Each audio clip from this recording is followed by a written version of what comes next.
And oftentimes we just see this, you see this behavior spiraling out of control, and you think it's just, well, you're just not good at that particular thing, when it's really because you've never really taken responsibility to recognize that you are the person who caused the problems that you are in.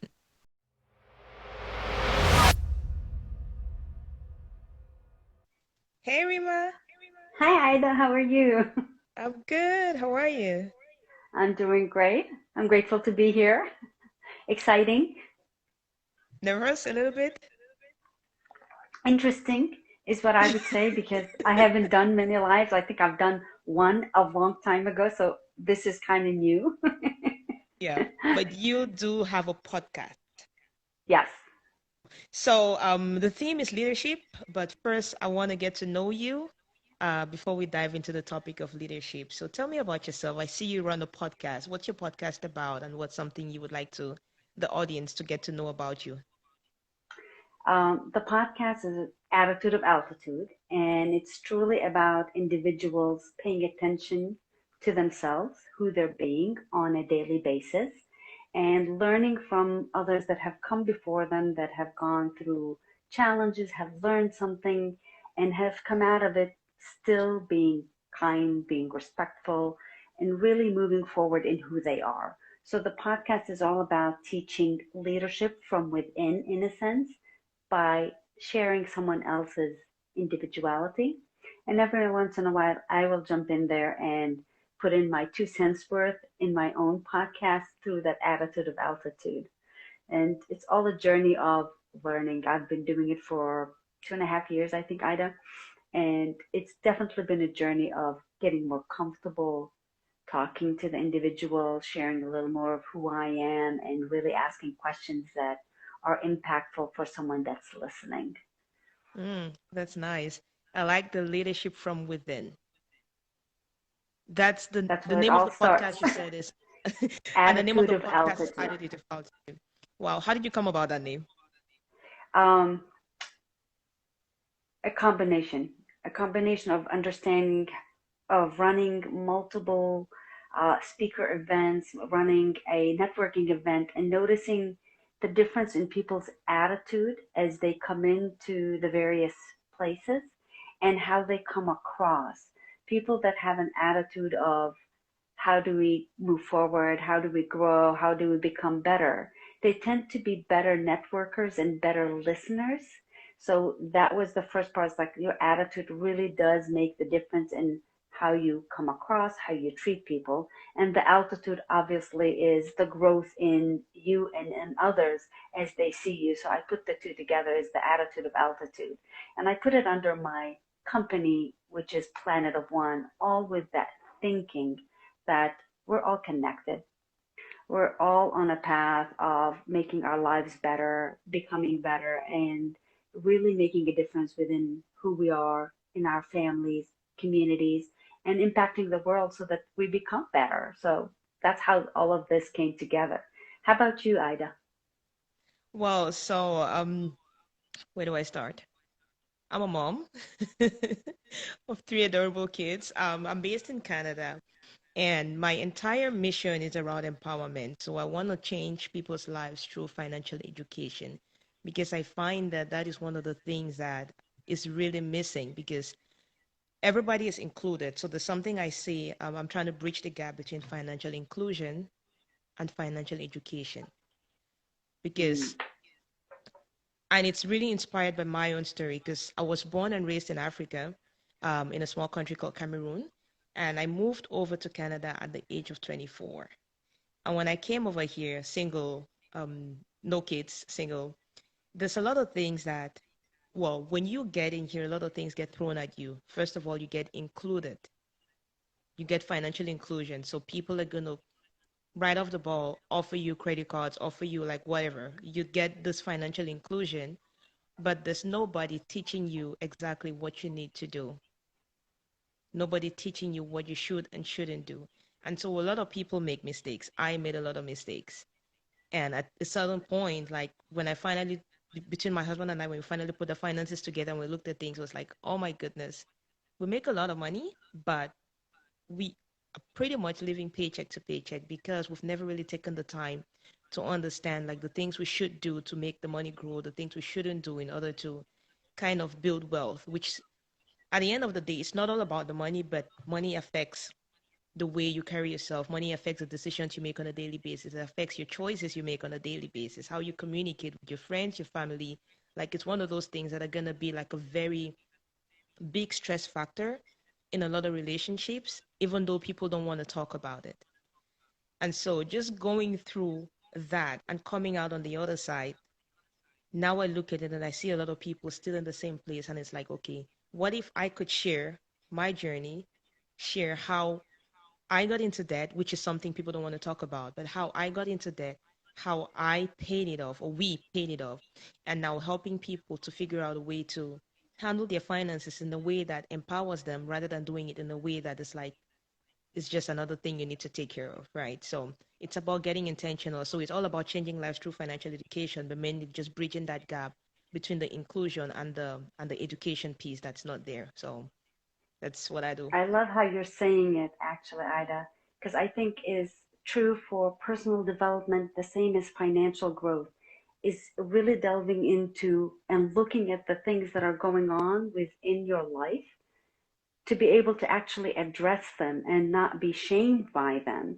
Because financial stability is the same way. You got to understand what it is you're touching and why you're touching it and begin to grow it. So there's a lot of alignment when people grow financial stuff to personal development, understanding who you are. So I think it's beautiful what you're doing. And it's true, a lot of individuals that come from a different country, because we came from Lebanon originally, you don't understand the system and you get handed a lot of things, but Hmm. yet you don't know how to manage them. So it's wonderful that you understand it and teach that and help others with it. And for me, also the other aspect of simply growing up is someone teaching you that you're responsible.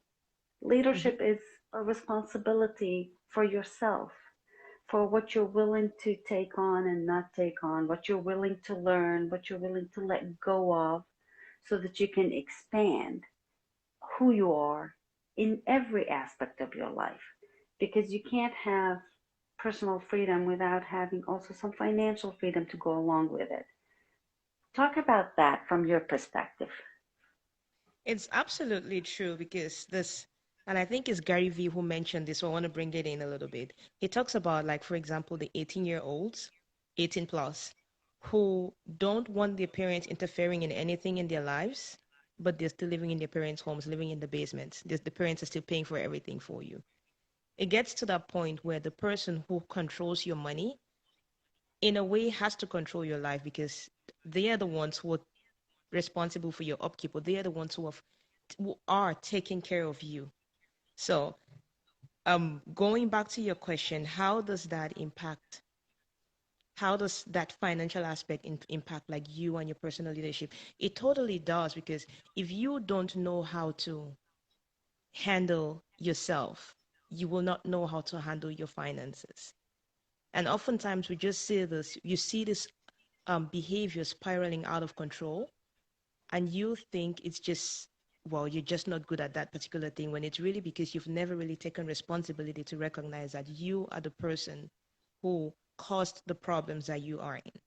I could sit here and blame, oh, nobody taught me about financial education, but I really need to know that I could have gone out to learn the things that I'm learning now. And so it's just looking in the mirror to say, hey, if I'm at a place where I don't, if I'm at a place that I don't like, I need to recognize that it is my responsibility to change it. I can't sit and wait for some magic wand to make things better. I have to be the one to own up to, hey, I don't like this thing. What can I do to change it? And that's where personal leadership comes into place in everything in life, really. You are so accurate. I love that you're saying that. I work with young individuals that are 18 to about 28. And the biggest part that we go through is the 100% responsibility in taking charge. And some of the feedback that comes back is like, what about the negative things? What about the things that aren't going right? I said, especially those. Those are your learning tools. If you're not doing well in a certain area and you can figure it out, then you can hire the person that can help you. You can go find the information. You can do the things that you need to become better so that you don't look at anybody as better than you or less than you. That's the one thing about taking responsibility that I really address with them is that person might have learned something that you haven't simply taken the time to do. And if it's not your cup of tea, great.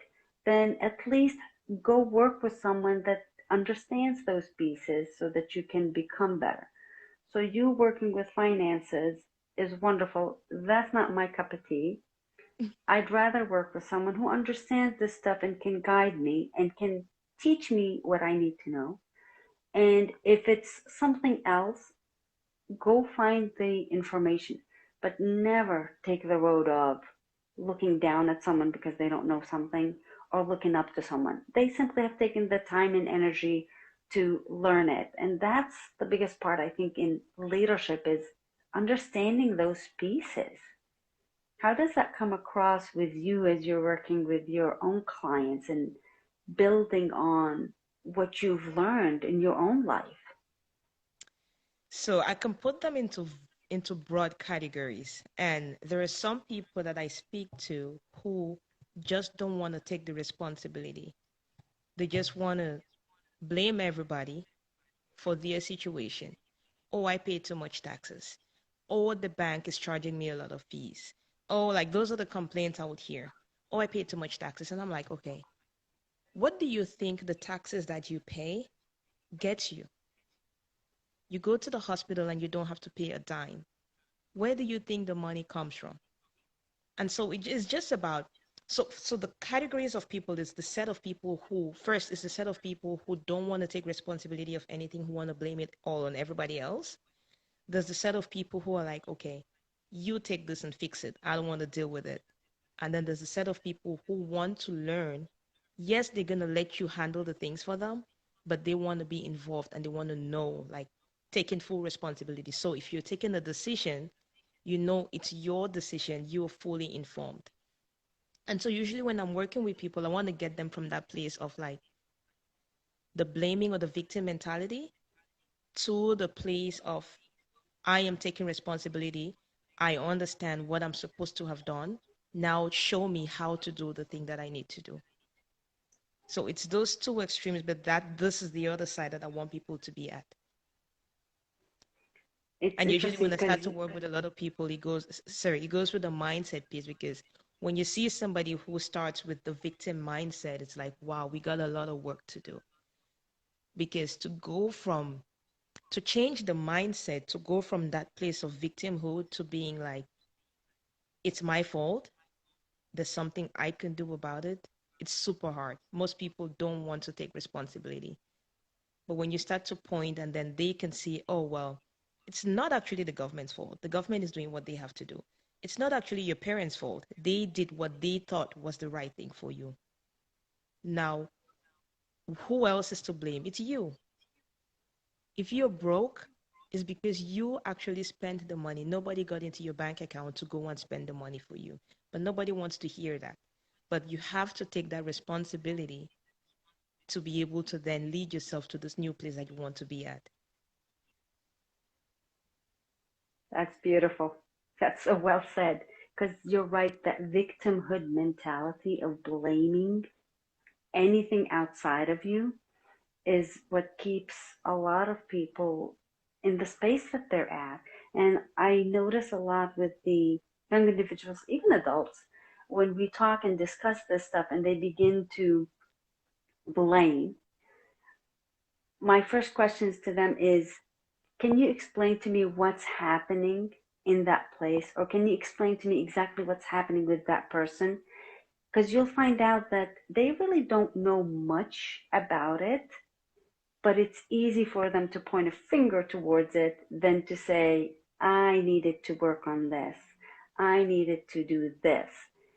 That understanding part is really the part that a lot of people aren't willing to say that I don't understand what's going on in Ida's life, and I've never taken the time to do it, but yet, hey, I can point a finger at her and go, oh, she's not doing this or that, and she came on this Instagram live and she said this or that, instead of taking the time to understand it better and taking responsibility.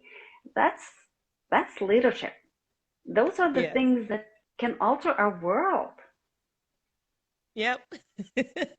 Yeah, and so that's why when you said you're teaching leadership from within, I was like, oh yeah, that's it. Because it goes back to, like I say, the road to your liberation is you looking in the mirror. So you need to look at the mirror, and what do you see there? You see yourself. So you just need to recognize that whatever you're trying to change, first of all, the change has to come from within. You need to be able to lead yourself from a place of love, really, because if you're doing it from any other place, it's really just like the victimhood or anything. But if you can do it from that place from within, from the place of love, then it's going to be long lasting. It's going to be there. You can always turn to that inward self when something is not going the way you expect it to go. You can always look back to say, hey, but what is going on within me, or why am I reacting to this situation in this particular way? And that way You you can must be actually living stop the inside blame. my head right now, Ida. I'm the caretaker for my wonderful 89 and 91-year-old parents. And my Hmm. dad has dementia. And as you can imagine, there are days that are very challenging. And when I notice that I'm not reacting properly, I have to go within and go, what is it that I'm facing, that I'm challenged with, that I need to work on? Because they're who they are. Noticing that they're complete as they are, they're wonderful parents, they have been wonderful parents for all these years, but being in their space all the time and needing to be the caretaker, the adult in a sense, in certain ways, and Mhm. not being um, judgmental in any way. My mom is hard of hearing. That was hard for me to learn that she's not doing any of this on purpose. She's not answering me because she doesn't care to answer me. She's having a hard time hearing. So understanding those things. My dad having certain issues, having to understand that piece of it and really come back to me and go, how am I reacting? What am I being in that moment? Those are huge lessons that I get to learn every day. Even though I turn around and teach and I go, here I am.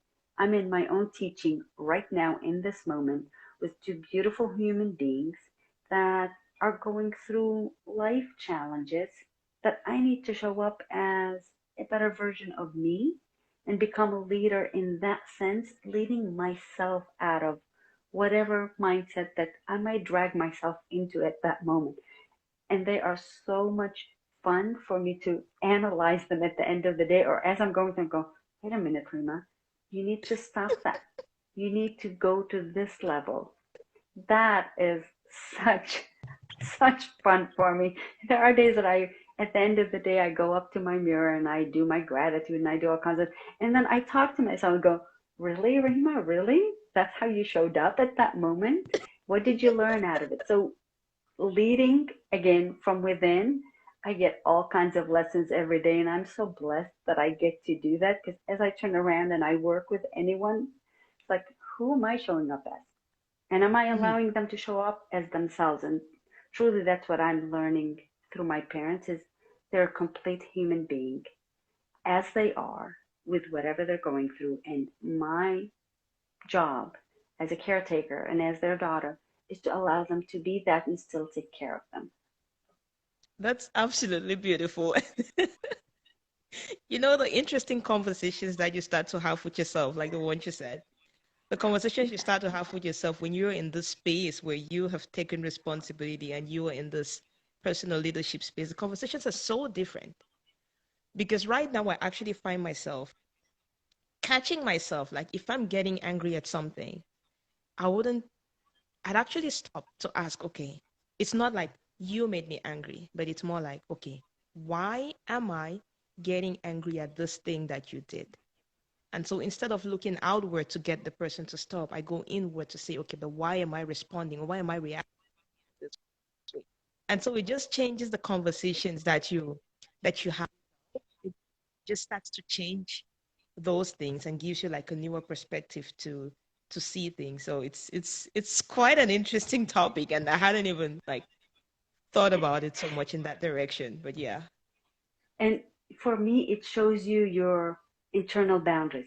What are the walls that you put up that you think, okay, this is how much I can deal with or how much I can do? And you really find out that you set the limits. You set every limit that's in there. And when you begin to break down those boundaries, because sometimes you don't, it's the opposite of putting up boundaries. It's breaking down the boundaries that allows you to expand, that allows you to see the things that are going on within you that, like you said, that person didn't do anything. They're being themselves. It's you reacting to whatever is going on in your mind and your upbringing and everything else. And that comes through to even the financial stuff, how people handle their finances. It comes back to what do they know, what have they learned, what have they heard, what runs through here that stops them. How much of that do you see as you're working with people? Every day I see that every single day. And an example I actually want to throw out there is, hold on, someone is trying to send me messages. An example I actually want to throw out there is it's something I saw on, I think it's several months ago. I saw a video on TikTok, and it was this lady, I think from an Asian background, and she was crying in a video where she was talking about she's moved over to the USA.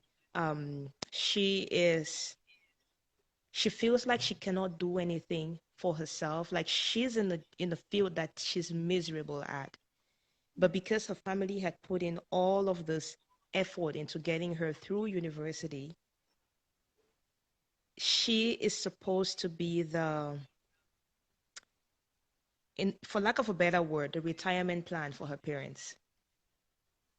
And so she feels stuck because she cannot live her life for herself. She has to live the life that has been planned for her, because if not, she's going to be a disappointment to the family, because she was the one who was supposed to, like, they took care of her in this way because they expect that when she is at that place, she's going to make X amount of dollars every single month, and this is how much they're going to get from her. And so the disappointment from her part was just the fact that she cannot live the life that she wants for herself. She has to live the life that was planned for her. And even though she's miserable and everything, she cannot even have that conversation. The thing is going in circles. Oh, even though she's super miserable I in the can't whole hear thing, you she either. cannot even. Can you hear me now? Can you hear now? I'll switch headsets. The network, I don't know what's going on. Can you hear now?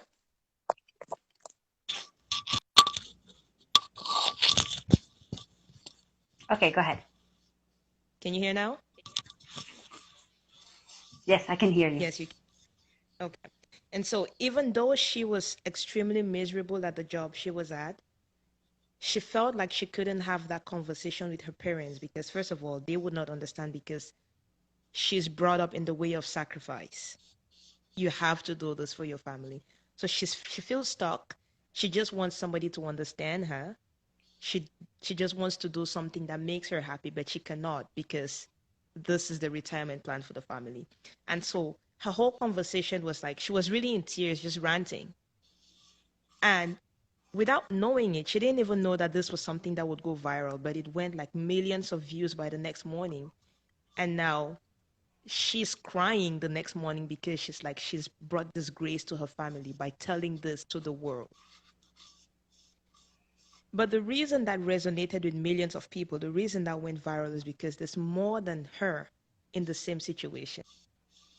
It's like every single person who is the first generation immigrant over here is probably in that same situation. Very likely. Unless your parents back home are well off and they're well to do, if you have family back home, it's very likely you're in that same situation.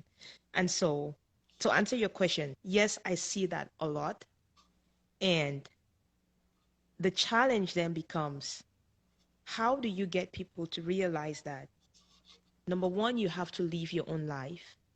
And number two, like, yes, you've been brought up to believe that it's your duty to take care of your parents, but doing it out of resentment is both detrimental to you and to them.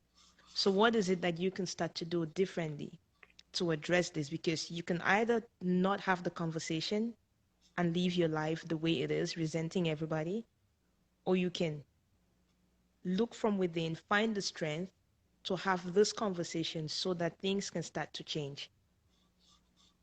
And That so is it's a huge topic, Ida, mhm, especially for people that move from one country to another, that all of a sudden they're in a new home, per se, but they bring their culture with them and they're learning to adjust in a culture that is completely different. You're right, owning up to it and owning your life, although it's not easy. Definitely it's it's not not. easy for someone to all of a sudden go, okay, no, I'm owning up to me and I'm going to take care of me.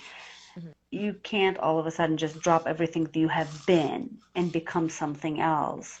It's Yes. those growth and those tough conversations, they really are, to go, how do I become me and still belong and fit and do things that are okay with my family, but may not continue to be at some point. Those are very tough conversations. They are. They are. They And truly so are. some people have actually spoken with. There was a lady that between herself and her husband, they had like a lot of debt. And this lady and her husband, they were taking care of family back home in Africa. But they were in extreme amount of debt here. And their kids were gonna start going to secondary school and they wanted to put the kids in like really good institutions. But they were like in a lot of debt. And they had X amount of dollars they had to send home every month. And so they took like, and I actually got this idea from them, from what they did. They called up the family back home. They had a conversation and they said, I was like, really, you did that? Like they called up the family back home and they said, um, I'm at a place right now where I'm really struggling. I I know I send money to you guys. I know I have to take care of you guys and everything. But right now I cannot because I don't have the money. I'm in a lot of debt. All the money that I receive on every single month, I've been sending to you guys and I've been living on credit cards. But I'm at a place right now where I recognize because they've never taken the time to look at their financial situation. So once they looked at it, they realized that they were sending all of their money back home and they were living on their credit. And so even though they were paying minimum payments or certain amount of payments every single month to the credit, it wasn't making a dent. And so something drastically had to change. And so they had to, like looking at everything, they knew that they had to reduce or cut off the amount they'd been sending back home in order to take care of this mess that they were digging for themselves. And so they had to have that conversation. And so they called up their parents and said, you know what, mom and dad, we love you so much. But right now we are struggling. We're in a place where we like they calculated and they saw how long it was going to take for them to pay off the debt, and they're like, this is how long it's going to take for us to do this, and that means we cannot continue to send you what we've been sending on a monthly basis. This is what we can send to you, and we need you to be able to use that because there's no more. We cannot every month we're going to send you X amount, but that's all we can send. Like it was like a drastically lower amount.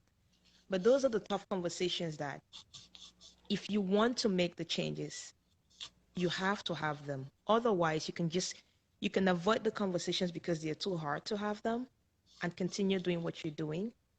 Or you can own up to it and know you're going to make some people angry, but it's for a short period in order to get to a place where you can actually do it.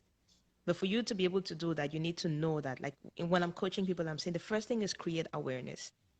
What is your situation? Are you aware of your situation? If you are, then the decisions after that are super easy.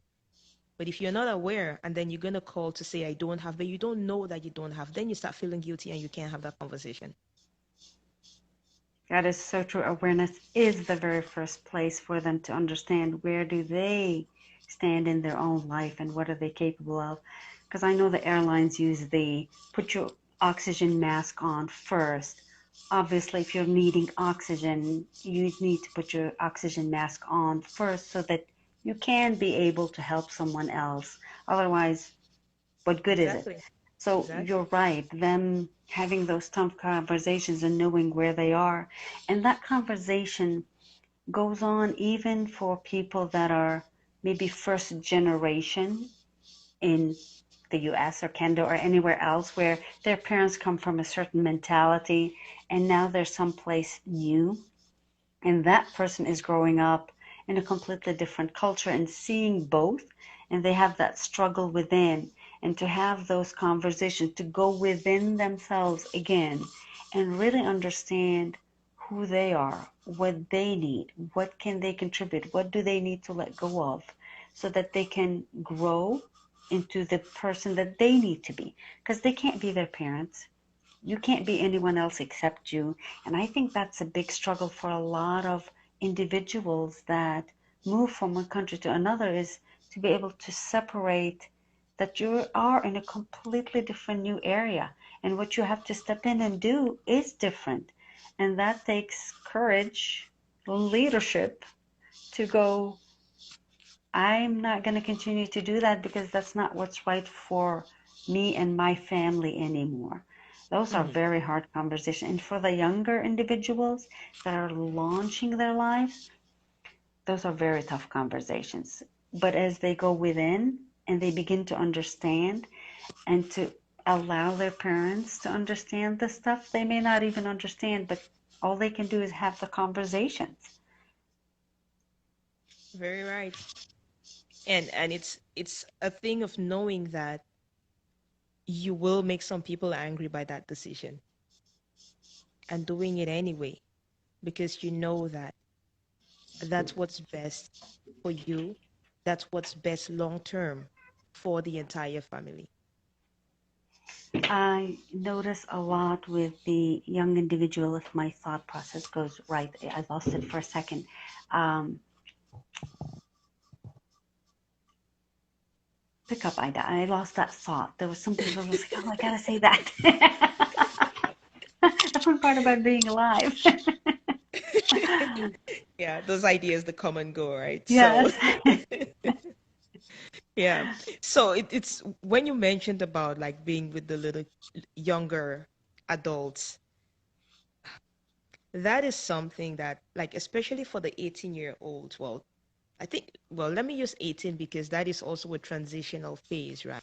You're coming from the 17s where everybody like below 18, where they fully take care of you, to being at, it's like, oh, I can't wait to be 18 years old so I can do my own stuff. And then you get to 18 and you realize, well, it's just a new number. You're pretty much the same person in there, but there's that conversation in your head which is telling you now you're an adult, you can talk back at your parents, and now you're an adult, you can make decisions on your own, but at the same time you're still very likely dependent on them. You're still very likely dependent on them financially or like for a lot of things. But how do you, and if this is part of the things you do, how do you help the kids in that phase navigate transitioning from being a minor to being an adult and handling that aspect of like, okay, taking responsibility of the things that are their responsibilities? How do you handle that? That's a really good one, actually, Ida, because I've had people say that all of a sudden I turned 18 and the conversations changed. They say, I'm an adult and I'm responsible for all these things when yesterday I was still a kid and they were helping me and doing all kinds of stuff. So the way I begin the conversation is to let them understand that there isn't any one human being in the world, as much as they love them, that they can completely agree with them on everything. Nobody, not even your parents that you love or whomever, you look at them and go, there's always things that you disagree on, but you still love them and you still respect them and you still treat them a certain way. So it begins with that thinking is that now I'm responsible for myself because I'm transitioning from the child to the adult and having that type of conversation with their parent. Reverse it to go, you're not going to agree with everything that I'm going to touch, that I'm going to do. However, I'm in the process of growing and becoming me. So in your own way, you're going to have to let go and have to be okay with some of the things that I'm going to do, because this is my learning process. I appreciate your input. I appreciate your feedback and movement. However, since you're telling me I'm an adult and expect me to do certain things, then you're going to have to also expect that I'm not going to get everything completely right every time. And some things I'm not going to do to your liking. But as long as I am doing them because I believe in them and can learn from those pieces, and don't turn around and blame you, and don't turn around and point a finger at you, we literally go through those conversations that you're taking responsibility and you're helping your parents, you're helping whomever understand that they got to give you that room, and at the same time be able to ask for assistance and help when something doesn't make sense to you or you're not sure how to deal with it. You got to keep those conversation lines open. That's the best way that to deal with them, so that they can feel like I can take control, and at the same time I still have someone backing me up. I'm hearing that, and as a parent, it sounds like a really tough conversation to hear from your child. Um, wow, okay. So, do you suggest maybe from around the age of 17, 17 and a half, they should start having this kind of conversation? So, there is a phase where maybe the parents still feel like they, well, it takes some adjusting for the parents, because at 18, like, you technically have to let them do whatever they, what is in their adult right to do. But as a parent, it's like, okay, yesterday they were 17, today they're 18, and it's, as much as it is an abrupt change for the kids, I think it's also an abrupt change for the parents. And because there's no dialogue around that, I think it becomes a really, really hard place to navigate. Because as a parent, you're looking, but you were a kid just yesterday. How come you're doing this right now? And the kid is like, but I'm an adult right now. So why don't you let me do this?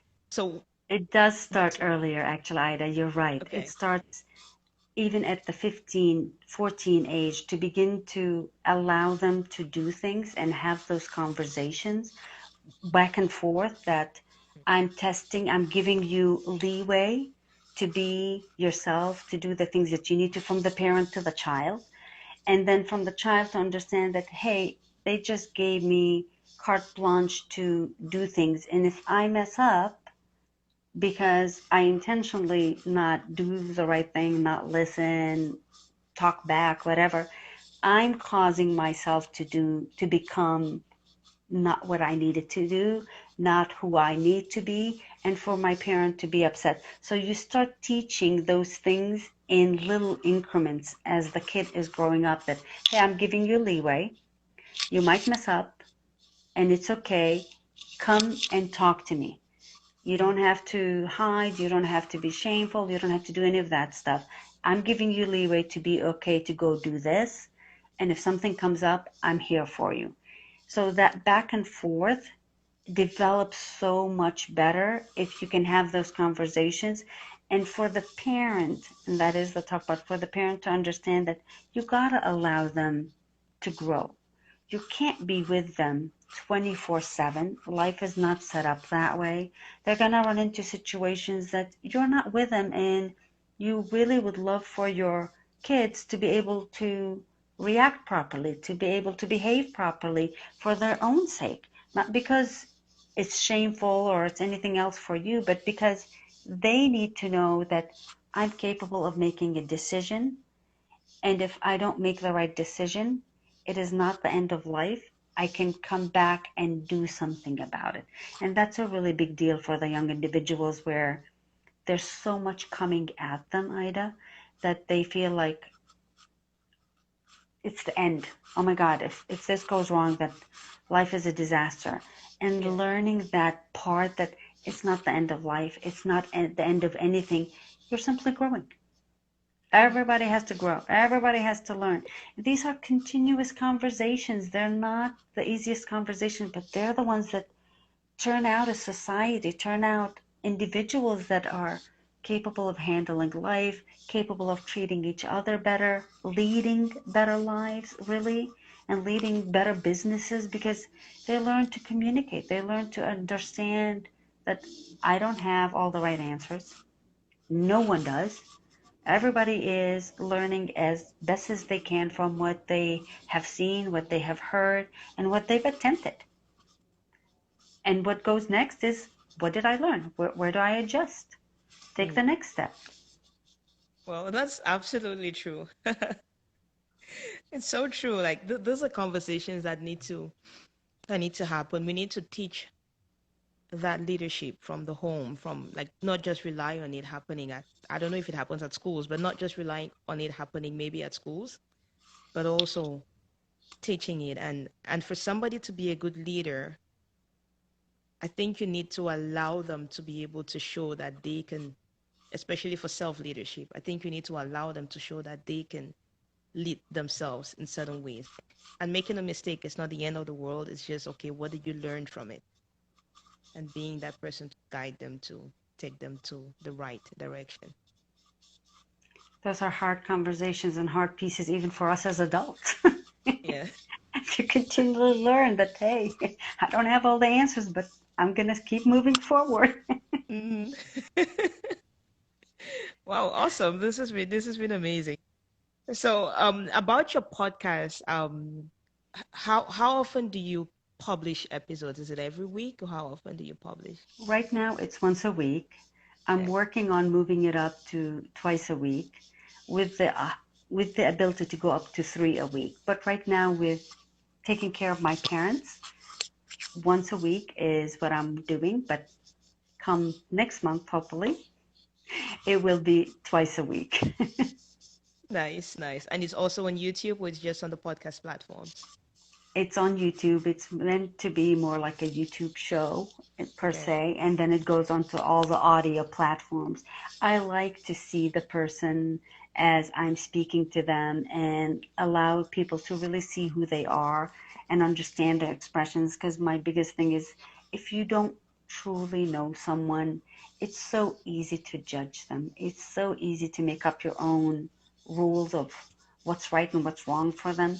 But as you get to know them a little bit more, you let your guards down or your boundaries down and go, oh, okay, I see where this is coming from. So it's very interesting to do a visual podcast versus a voice podcast only. Yeah, that's true. So I do have a podcast as well. I haven't, yeah, I do have a podcast. But I switched. Okay, so it started as a YouTube show. I was doing a YouTube and then Facebook together, like live streaming to both. And then at one point, um, it got to be too much work for me alone. So I stopped editing the part of it that goes to podcast. But the point is, I just realized you might as well edit the YouTube video and then export the audio and send to the podcast and keep the video on the YouTube. But because I had stopped doing that, there's like a huge gap between what's on YouTube and what is not yet on the podcast side of things. And so I think I just need to get back into it, because that is really the format that I see a lot of people doing. Like whatever you have on the podcast is also what you have on the YouTube, exactly the same. It's just one is audio and one is video. And the nicest part, Ida, honestly, is people are looking for people that are genuine, that are authentic, that if you mess up, so what, you mess up. Who doesn't mess up? Who doesn't, say something that's not accurate sometimes and you fix it? Keeping them that way and not too much editing is really the nicest way. And I think that's why my podcast, I've been able to keep up with it, is I don't edit unless there's a very clear problem with the sound that I need to cut out. Otherwise, okay, here we go. Let's go. That's nice. That's why when you said let's do the live, I said, okay, let's go. Why not?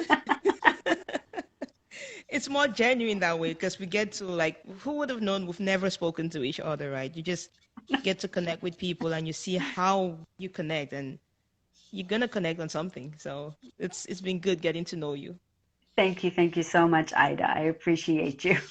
And same here. So this is gonna end up on my YouTube channel. I don't know if you're gonna put on yours, but it's gonna Mine be on my too. YouTube channel. Awesome. So in case anybody wanted to reach out to you, what's the best place? Instagram is a great one. I'm under Planet of One or my name, Rima Abul Hassan. I'm also on YouTube under Planet of One. So that's the easiest way to reach me. And I'm on Instagram more than anything else. So people can connect with me that way. All right, awesome. And for those who are going to be watching this later in replay, you can find me at Ida Azefor across all platforms. IDA AZEFOR, all platforms. Thank you so That's much, awesome. guys, for being with us for this. I think we did like an hour, maybe. I don't know. I wasn't timing it. We were speaking. So Let's do this again, Rima. yes, This has been Ida, I fun. would love that. Thank you. All right, awesome. Have Same a here. wonderful time. Bye-bye. Thanks. Bye now.